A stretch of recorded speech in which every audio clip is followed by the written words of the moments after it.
Chhaava, the much-awaited film on Chhatrapati Sambhaji Maharaj, is already under fire. Some call it Islamophobic, some call it propaganda. But is it propaganda to tell the story of how brutal oppression was challenged with exceptional bravery? Is showcasing historical truths an agenda? This is a history so brutal that even Aurangzeb's own court chroniclers could not hide it. Masir-e-Alamgiri, Aurangzeb's official court chronicle, proudly details the barbaric atrocities inflicted upon Chhatrapati Sambhaji Maharaj. Why was he tortured? Because Sambhaji refused to bow down, refused to convert, and refused to let Bharat fall under Aurangzeb's tyrannical rule. This is the story of how Chhatrapati Sambhaji Maharaj challenged Aurangzeb's oppressive reign. In 1689, Sambhaji Maharaj was captured by Aurangzeb, but this wasn't their first encounter.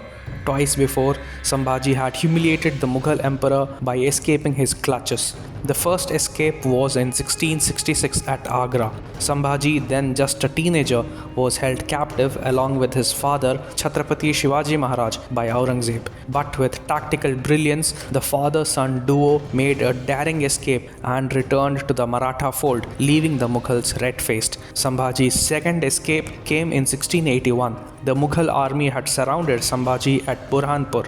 Outnumbered but not outwitted, Sambhaji evaded capture and continued his relentless fight against the Mughal Empire. These humiliations had only fueled Aurangzeb's rage. When Sambhaji was finally captured at Sangameshwar in 1689, the Mughal emperor sought to make an example of him. Along with 25 of his loyal followers, Sambhaji was dragged in chains over 8 kilometers to Aurangzeb's camp at Bahadurgarh. A wooden cap with bells was placed on his head as a symbol of humiliation. Muslims celebrated this as Shab-e-Barat, mocking and jeering at the captured Maratha king. Aurangzeb offered to spare Sambhaji's life if he converted, surrendered all his forts and gave up all his treasures. But Sambhaji spurned Aurangzeb's offer.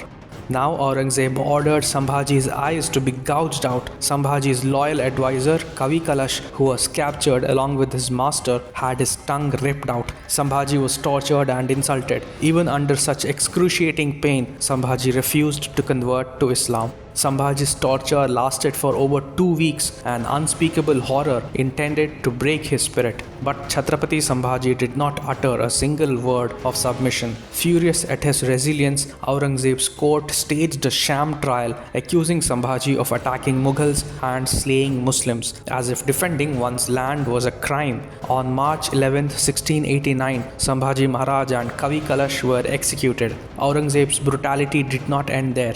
Sambhaji's head was paraded through Mughal territories as a victory. But this act of barbarity did not break the Marathas. Instead, it galvanized them, fueling the resistance that eventually led to Aurangzeb's downfall. The story of Sambhaji Maharaj is one of courage, sacrifice, and an unyielding commitment to dharma. Those who call the film Chhaava as propaganda must confront this question: are they afraid of Sambhaji's story or of the truth it represents?